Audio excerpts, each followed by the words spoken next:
Hey guys, so ngayon nagbabalik ang aming serye with aking kapatid. Ayan siya guys, hello. Pero syempre, hindi yan papayag ng walang aircon. Kasi nga kapag sinasali ko siya sa mga video, kailangan talaga naka-open yung aircon. Ayun, di ba? Di ba kailangan naka-open yung aircon para sasali ka sa video? Apo. Yopen mo na ka, bukas baraway. Kasi kapag di niya yan in-open, ay, hindi na naman niya papayag na sumali ng video. Pa rin yung mukha niya guys, so kahit gusto niya nang naka-open yung aircon, ganyan pa rin yung itsura niya guys, so parang napipilitan na naman magpa-video.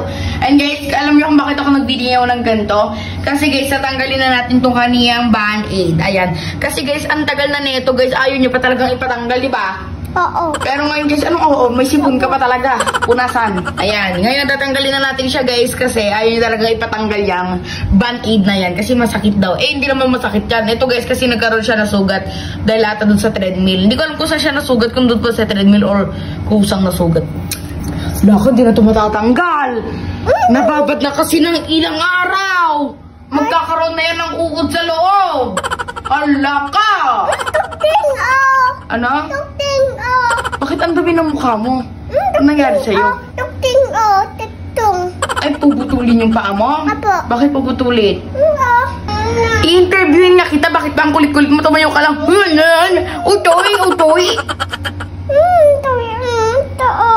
Ay, puputulin na natin itong paa mo? Hindi, loko, hindi na matanggal yan. Laka! Magkakaroon ng uod na yan sa loob. Lalabas na dyan yung airplane. Hala!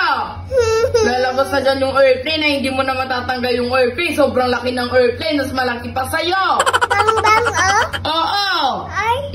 Sige, puputukin na yung paa mo. Hala, sige.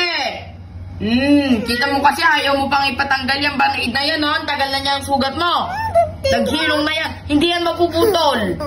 Lalabas dyan yung airplane. Labas dyan yung airplane. Lalabas dyan yung uod na malaki. Wala ka. Ay, sorry. Sige guys, tanggalin na natin siya. Papakita ko sa inyo in the moment of truth. And guys, magbilang muna kayo ng 3. 1, 2, 3. Hindi. Papalitan na natin siya ng bago. Tignan mo may uod na sige, ito mo kainin yung uod. Charis guys, wala siyang uod guys. Kaya nga mo, lita sugat lang yan. Ako nga, isang buong to nasugat sa akin dati. Ayun pa nag-muktul ba ako dati? Hindi ako nag-iyak. May sinasabi siya guys. Ano sabi mo? Nigugat tao. Ano yan? Nigugat tao. Akala ko ba kanina masakit na sugat pero ngayon hindi na. Tignan mo ginagawa niya guys. Ano yan? Ano yan? Ano yan? Nanagugat.